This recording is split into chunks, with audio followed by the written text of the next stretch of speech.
আসসালামু আলাইকুম। এটা আমার টিমের করা রিসেন্ট একটা একাডেমিক প্রজেক্ট। আমরা এখানে ফ্লাটার ব্যবহার করেছি।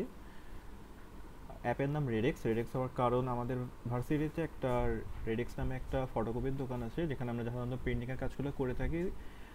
আমার মতো যারা চেষ্টা করে সময় মতো ক্লাসে পৌঁছাইতে পারে না, এদের জন্য অনেক সময় দেখা যাচ্ছে ল্যাবে যাওয়ার আগে আমাদের প্রিন্টিংয়ের প্রয়োজন পড়ে, এবং আমি যে যখন দেখতাম আমার সামনে 20 জন দাঁড়ানো, তো এটা আমার জন্য একটা জাস্ট নাইটমেয়ার।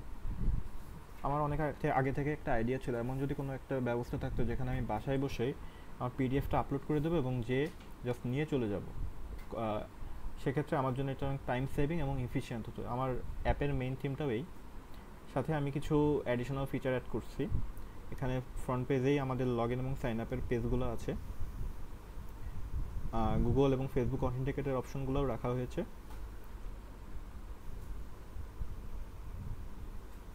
এটা আমার নিউজ ফিড। এখানে আমি লাইক কমেন্ট করতে পারছি এবং পোস্ট করতে পারি। সাথে এখানে আমরা আপলোড পিডিএফ করতে পারি। আপলোড পিডিএফ অপশনে আমি যখন সিলেক্ট করব, আমি একটা পিডিএফ আপলোড করি এবং আমার কালার এবং পেপার সাইজ সিলেক্ট করে দিলাম। দেখা যাচ্ছে আমার পেজ আর্টটা অটোমেটিক সিলেক্ট হয়ে গেছে এবং টোটাল কস্ট দেখিয়ে যাচ্ছে 5 টাকা করে, এবং অ্যাভেলেবেল রেডেক্স কয়েনও আমাকে দেখাচ্ছে। এটা আমার মেইনলি আগে থেকে রিফিল করার মতো একটা ব্যাপার। আমি যখন চেক আউট দিচ্ছি, দেখাচ্ছে আমার রেডেক্স কয়েনটা নাই। এখন আমরা একটা ডামি ব্যালেন্স ক্রিয়েট করছি। আমি পেমেন্ট করে একটা রেডেক্স কয়েন কিনবো। সো আমার কাছে এখন 120 কয়েন আছে। আমি যখন আপলোড পিডিএফে যাব, এগুলো সিলেক্ট করে চেক আউট দিলে অটোমেটিক আমার এখান থেকে কয়েনটা কমে গেল, এবং আমাকে একটি পিন নাম্বার দিয়ে দিল, যেটা যে বললে আমাকে সে প্রিন্ট কপিটা দিয়ে দেবে। এখন আমি যদি আমার ডাটাবেজে যাই, দেখছি পিডিএফগুলোর আগে যখন আমরা আপলোড করছি, আমার প্রথমে ইচ্ছা ছিল যে একটা ড্যাশবোর্ড বানানো, কিন্তু আমাদের টিমের যে টেকনিক্যাল নলেজ, সেটা দিয়ে এটা করা সম্ভব হচ্ছে না। তো আমরা এটা সহজে করার জন্য পিডিএফ যখন আপলোড হচ্ছে তার সাথে পিন নাম্বারটাও তার আগে আমরা দিয়েছি, যাতে যে অ্যাডমিন সে সহজেই আইডেন্টিফাই করতে পারে পিডিএফটা কার।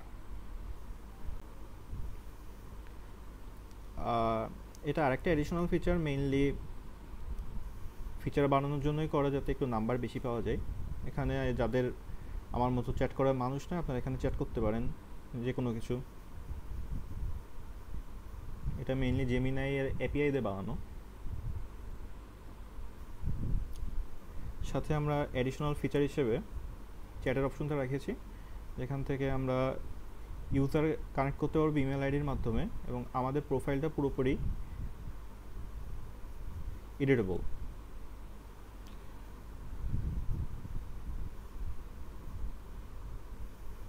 আমরা এখান থেকে নাম, আইডি, নেম, অ্যাবাউট এবং প্রোফাইল পিকচার চেঞ্জ করতে পারবো, এবং যে কাউকে মেসেজ পাঠাতে পারবো।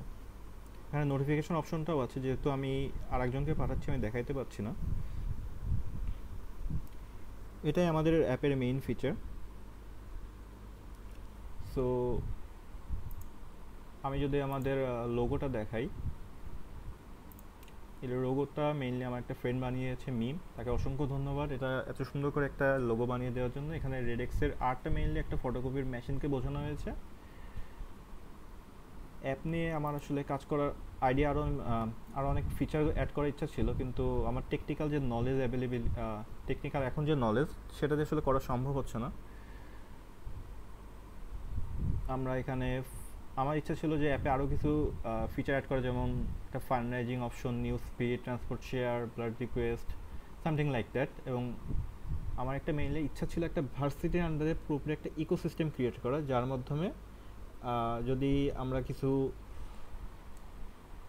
পার্সনকে গেদার করতে পারি, সেক্ষেত্রে পরবর্তীতে এটাকে আমরা ফাইন্যান্সিয়াল দিক থেকেও আমরা বেনিফিট হইতে পারি। এবং আমার